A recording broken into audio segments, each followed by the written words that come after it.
Oke, kita next ke latihan soal tentang penamaan senyawa kimia. Nah, jadi untuk menjawab penamaan senyawa kimia kayak gini, teman-teman udah harus menonton video sebelumnya tentang gimana cara penamaan senyawa untuk senyawa ion dan juga senyawa molekul. So, cara pertama itu berarti teman-teman harus dapat membedakan mana yang termasuk senyawa ion dan juga mana yang termasuk senyawa molekul gitu. Nah, otomatis ya udah deh. Pertama-tama kita mending kelompokkan 5 senyawa yang ada ini ke dalam senyawa ion atau senyawa molekul. Nah, untuk MnSO4 sendiri berarti Mn kan dia kan termasuk logam transisi dan SO4 dia merupakan anion. Otomatis MnSO4 dia merupakan senyawa ion. Nah, setelah itu untuk SF6. S ini dia merupakan non-logam dan F dia merupakan non-logam. Otomatis dia merupakan senyawa molekul. S ini kan belerang. Nah, setelah itu untuk Na2SO4.7H2O sangat kelihatan bahwa dia merupakan molekul hidrat kan. Molekul hidrat. Nah, senyawa hidrat gitu. Nah, selanjutnya untuk NH4Br, otomatis ini dia merupakan senyawa ion. Mengapa senyawa ion? Karena NH4 ini dia merupakan kation dan Br merupakan anion. Senyawa ion. Nah, selanjutnya untuk N2O4. N2O4 merupakan senyawa molekul dikarenakan N merupakan non-logam dan O merupakan non-logam. Gitu deh. Nah, sebentar. Oke. Nah, untuk penamaannya berarti yang tadi kan SO4 kan merupakan senyawa ion. Otomatis Mn ini kan dia kan merupakan logam transisi kan. Nah, karena dia merupakan logam transisi sehingga kita harus mencari tahu dulu bilox dari Mn ini gitu kan. Nah, berarti MnSO4. Nah, bilox dari Mn pada senyawa MnSO4 ini berapa? Nah, SO4 ini kan kita tahu kan muatannya -2. Nah, berarti otomatis Mn ini dia biloxnya itu ialah +2 gitu, ya kan? Nah, sehingga karena +2 sama -2, maka penulisannya cuman yaitu MnSO4 gitu. Nah, karena kita udah mengetahui bahwa bilox Mn ialah +2, sehingga sehingga penamaannya yaitu Mn kan namanya mangan, kan yang tadi kan Mn kan biloxnya kan +2 kan, otomatis mangan angka room 2 sulfat. Ya udah namanya gitu aja, mangan sulfat gitu. Nah, selanjutnya untuk SF6. Nah, untuk SF6 kan yang tadi kan senyawa molekul kan, dikarenakan S non-logam dan F non-logam. Nah, karena kita tahu bahwa kalau misal senyawa molekul berarti kayak penamaannya itu kayak berdasarkan mono, di, jadi setiap unsur yang terdapat pada senyawa molekul itu harus diberikan, setiap unsur yang kayak jumlah atomnya itu diberikan keterangan mono, di, tri, tetra, dan seterusnya. Nah, kayak gitu. Nah, otomatis namanya kan di sini S kan sulfur.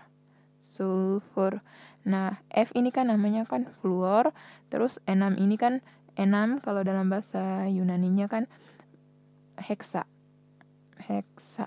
Otomatis sulfur heksa fluorida gitu. Sulfur heksa fluorida. Nah, gitu. Jadi mengapa namanya yaitu sulfur heksafluorida? Dikarenakan pertama SF6 itu dia termasuk dalam senyawa molekul. Setelah itu heksa dikarenakan F ini berjumlah 6 dan fluorida. Mengapa akhiran ida? Karena F ini merupakan anion. Anion itu harus berakhiran ida kayak gitu. Oke, next Na2SO4.7H2O dia merupakan senyawa hidrat. Di mana senyawa hidrat itu kan berarti yang menjadi pembeda dari senyawa ion dan senyawa molekul itu kan berarti senyawa hidrat terdapat molekul air, yang dimana berarti penamaannya itu kayak dia juga berdasarkan kayak angka room pada angka Yunani, dimana 7 ini kan berarti mono, di, tri, tetra, penta, heksa, hepta. Nah, 7 kan berarti hepta. Otomatis ya Na2SO4 namanya kayak biasa aja, berarti Na kan natrium, SO4 kan sulfat, natrium sulfat. Nah, setelah itu untuk 7 itu apa? 7 itu kan yang tadi hepta. Nah, setelah itu H2O-nya kan berarti heptahidrat. Nah, jadi nama dari Na2SO4.7H2O yaitu natrium sulfat heptahidrat. Hepta ini dikarenakan jumlah dari molekul H2O, molekul airnya yaitu berjumlah 7 gitu. Oke, selanjutnya untuk NH4Br. Nah, untuk NH4Br kita tahu bahwa NH4Br ini cuma senyawa ion biasa, di mana NH4Br ini dia tidak sama dengan MnSO4 yang merupakan logam transisi, tetapi NH4 ini merupakan poliatomik anion, sehingga penamanya NH4 kan namanya kan amonium. Jadi amonium. Terus Br ini kan merupakan anion, berarti Br ini harus diakhiri dengan akhiran ida. Jadi amonium bromida. Jadi cuma namanya yaitu amonium bromida gitu. Nah, selanjutnya untuk N2O4. Sebentar, hapus ini aja.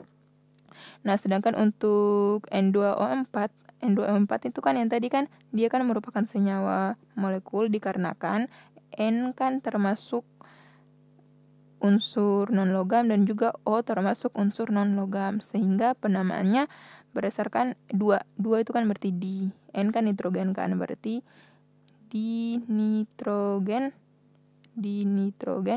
O kan ada 4, O kan berjumlah 4 kan berarti tetra, dinitrogen tetraoksida gitu. Nah, jadi cara untuk penamaan senyawa yang tadi berarti ada senyawa ion untuk logam transisi, untuk setelah itu senyawa molekul, ada senyawa hidrat, dan juga untuk senyawa ion untuk poliatomik, dan juga untuk senyawa molekul biasanya. Nah, seperti itu penyelesaiannya. Oke, terima kasih.